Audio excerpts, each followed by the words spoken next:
हे सगळे मुद्दे माहिती आहेत ना? लहान मुलं कुठे आहेत माहिती आहे ताई?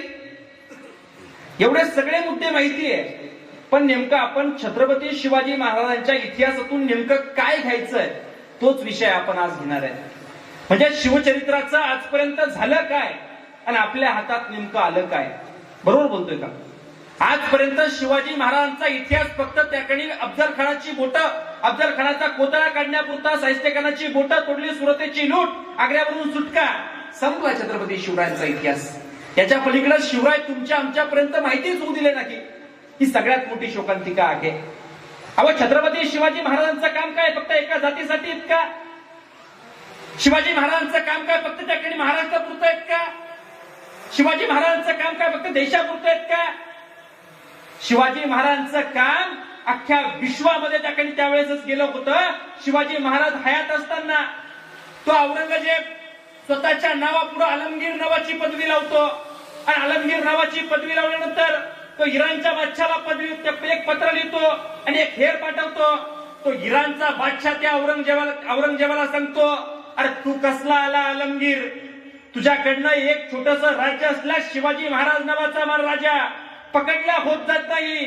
तू तर त्या ठिकाणी आलमगीर नाही तर तू पिदागीर आहेस, स्वतःच्या बापाला कैद करणारा. कोण म्हणतंय? इराणचा बादशाह. शिवाजी महाराज हयात असताना 7 समुद्र पार छत्रपती शिवरायांचं नाव गेलं होतं. पण तुम्ही आम्ही काय केलं? शिवाजी महाराज फक्त मराठ्यांचे करून टाकले. कुणी वाटून घेतलं जिजाऊच्या शिवरायांना, कुणी वाटून घेतलं रमाईच्या भीमरायांना, अहिल्याराणी फक्त धनगराची राणी. अण्णा भाऊंना घ्यायला गोळा झालेच सारे माळी. महापुरुषाच्या विचाराची इथं झाली होळी. म्हणजे महापुरुषाला जाती जातीत वाटवण्याचं काम केलं. शिवाजी महाराज हे करतात त्याकडे फक्त महाराष्ट्रापुरते नाही, देशापुरते नाही, तर जगात छत्रपती शिवरायांची कीर्ती आहे. ज्यावेळेस शिवाजी महाराज आग्र्यावरून सुटले ना, तर लंडन ऑफ गॅजेट नावाच्या वर्तमानपत्रामध्ये छत्रपती शिवरायांची बातमी छापून आली होती, किंग ऑफ हिंदुस्थान आग्र्यावरून सुटला म्हणून. शिवाजी महाराजांची ख्याती जगात आहे. अहो, ते व्हिएतनाम सारखे राष्ट्र, अमेरिकेसारख्या राष्ट्राला टक्कर देता हरवतं आणि हरवल्यानंतर सांगतं आम्ही कुणाचा आदर्श घेऊन हरवला असेल तर छत्रपती शिवरायांचा आदर्श घेऊन हरवलं. कुणाचा आदर्श घेऊन हरवलं? छत्रपती शिवाजी महाराजांचा.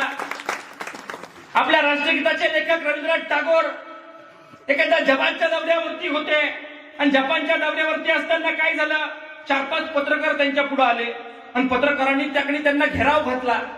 तेवढ्यात रवींद्रनाथ टागोर त्यांना म्हणे, रवींद्रनाथ टागोर कुठले? पश्चिम बंगालचे. त्यांचा महाराष्ट्राचा काही संबंध? पण त्या ठिकाणी ते पश्चिम बंगालचे असताना सुद्धा जपानच्या दौऱ्यावरती होते. पत्रकार प्रश्न विचारतात की मला तुमच्या देशाची एका वाक्यात ओळख सांगा. तर त्यावेळेस रवींद्रनाथ टागोर म्हणतात की माझ्या देशाची एका वाक्यात ओळख आहे तथागत भगवान गौतम बुद्धांचे सिद्धांत आणि छत्रपती शिवरायांचा पराक्रम ही भारत देशाची ओळख आहे.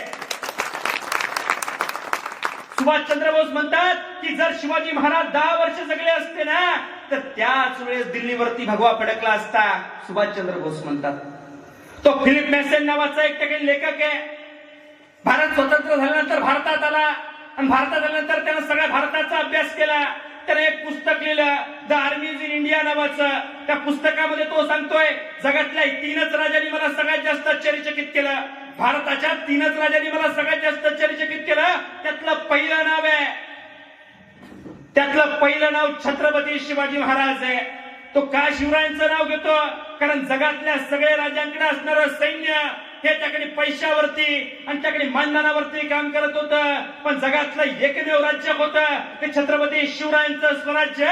ते स्वराज्यामधले मावळे हे पैशासाठी लढत नव्हते, तर स्वतःच्या स्वाभिमानासाठी लढत होते. यामुळे मला त्याकडे हा राजा महान वाटतो. तो फिलिप मॅसेन म्हणतोय. पण हा सगळा महान वाटणारा राजा तुम्ही आणि आजपर्यंत डोक्यात घेतलाच नाही. काय परिस्थिती होती छत्रपती शिवरायांच्या जन्माच्या अगोदर?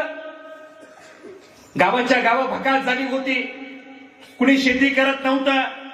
गावात माणसं राहत नव्हती. भर दिवसा तुमच्या आमच्या बाया आपल्या पळवल्या जायच्या, भोगल्या जायच्या. एखाद्या शेतकऱ्यानं शेती करावी, माल यावा, पीक यावं आणि सरदिशी येवण यावं, सगळ्या शेतीचं होतच नव्हतं करावं. या कारणामुळे इथला शेतकरी शेती करत नव्हता. गावात कशा बशा डोंगराच्या कडेला जायचे, गुहेत राहायचे, पालापाचोळा खायचे. स्वतःचा जीव वाचवून खरं तर डोंगर दऱ्यामध्ये तुमचा आमचा सगळा समाज जगत होता. अशी सगळी विदारक परिस्थिती तुमच्या आमच्या महाराष्ट्राची, तुमच्या आमच्या देशाची होती. आणि तुमची आमची माणसं आपल्याच माणसाच्या जीवावरती उठली होती. आणि भोसले घराण्याचं किती मोठं त्याग आहे माहिती तुम्हाला. आपण शिवरायांचं नाव घेतो, बरोबर होते, शिवाजी महाराजांचं आपण नाव घेतो, 2 मिनिटात शिवाजी महाराज आपले, त्याकडे शिवाजी महाराज आमचे मोठ्या गर्वाने नाव घेतो. पण भोसले कुटुंबाचा त्याग किती मोठा आहे माहिती का. तुम्हाला सांगतो, एकमेकाच्या जाधव आणि भोसल्यांचं वैर झालं. खरं तर खंडागळ्यांचा हत्ती पिसाळल्यानंतर त्या भोसले जाधवांमध्ये वैर झालं. वैर झाल्यानंतर काय झालं, एकमेकांवरती वार झाला. दत्ताजी जाधव मारला गेला, संभाजी भोसले मारला गेला. ते वैर टोकाला गेलं. मासाहेब जिजाऊंच्या पोटात बाळ शिवराजे होता आणि पाठीमागे शहाजीराजांच्या मासाहेब जिजाऊंच्या पाठीमागे लाखोजीराव जाधव स्वतःचे वडील लागले. आता मासाहेब जिजाऊंना सुखरूप ठिकाणी पोहोचवा म्हणून जुन्नरच्या विश्वास पाटलाच्या वाड्यात ठेवलं. विश्वास पाटलाच्या वाड्यात ठेवल्यानंतर झालं काय, तिथं त्याकडे लखोजीराव जाधववाले सगळ्या जुन्नरला वेडा घातला. कुठे ते शहाजीराजे त्या विश्वास पाटलाच्या वाड्याच्या बाहेर येऊन विचारतायत, कुठे शहाजीराजे, भोसले पळून गेलेत का. तेवढ्यात विश्वास पाटलाला राग आला. विश्वास पाटलाने तलवार उपसली, लखोजीराव जाधवाने तलवार उसदली. तेवढ्यात मासाहेब जिजाऊ तिथं आल्या. आबा, तुमचं वैर जर माझं कुंकू पुसून संपणार असेल भोसल्यांचं जाधवांचं, तर खुशाल माझं कुंकू पुसा, असं मासाहेब जिजाऊ आपल्या बापाला म्हणते. आबा, तुमचं वैर जर माझं कुंकू पुसून संपणार असेल ना आबा, खरंच माझं आजच कुंकू पुसून टाका. तेवढ्यात खर तर बापाला मया आली. बापानं त्याकडे आपल्या मुलीला तसंच त्याकडे सोडून दिलं. मुलीला सांगितलं, तुझ्या कुंकुवाला याच्यानंतर हात लावणार नाही, पण पोराचं बारसं झाल्यानंतर मला त्याकडे पोराचं तोंड बघायला नक्की मी येणार आहे, असं म्हणून खर तर मासाहेब जिजाऊंना त्याकडे शिवनेरी गडावरती पोहोचत करून लखोजीराव जाधव तिथून निघून गेले. निघून गेल्यानंतर खानाच्या दरबारात गेले. खानाच्या दरबारात गेल्यानंतर तुम्हाला सांगतो, खरं लखोजीराव जाधव, राघोजी, अस्लोजी, यशवंतजी तिघही खानाच्या दरबारात गेले. मासाहेब जिजाऊचा भाऊ, 3 भाऊ आणि त्याकडे लखोजीराव जाधव खानाच्या दरबारात गेले. खान नाराज झाला. नाराज झाल्यानंतर मुकरत खान, फतेह खान समोर आला. समोर आल्यानंतर सरदेशी समशेरी बाहेर आल्या. लखोजीराव जाधव आणि त्यांच्या 3 मुलांवरती तलवारी चालल्या गेल्या. चालल्या गेल्यानंतर रक्ताचा पाठ वळला. मासाहेब जिजाऊचं एकाच दिवशी आपला बाप आणि 3 भावंड खर तर धरणीवरती पडले होते. सरकाच दिवशी खर तर मासाहेब जिजाऊंचं सगळं माहेर संपलं. इतकं सोसलं मासाहेब जिजाऊनं. किती सोसलं, एकाच दिवसात खर तर सगळं माहेर संपलं. स्वतःचे सख्खे 3 भाऊ गेले, स्वतःचा बाप गेला. इतकं सोसलं मासाहेब जिजाऊन. पण एखादी तुमच्या आमच्यासारखी माऊली म्हटली असती, माझा बाप गेला, तुझा चुलता गेला, एवढे सगळे गेले, हे हिंदवी स्वराज्य वगैरे काय सगळं सोडून द्यायचं, विसरून जायचं. पण मासाहेब जिजाऊने ते विसरल्या नाही. सगळं ठेवलं ध्यानात. आपल्या पोराला त्याकडे शिवरायांचा जन्म झाला आणि शिवरायांच्या जन्मापासून शिवरायांवरती संस्कार द्यायला सुरुवात केली. संस्कार दिले शिवरायांवरना. रामायणाच्या, महाभारताच्या गोष्टी मासाहेब जिजाऊने सांगितल्या. गोष्टी सांगितल्या आणि गोष्टी सांगत असताना शिवरायांच्या मनात खरं तर स्वराज्याची भूमिका निर्माण करायची आहे.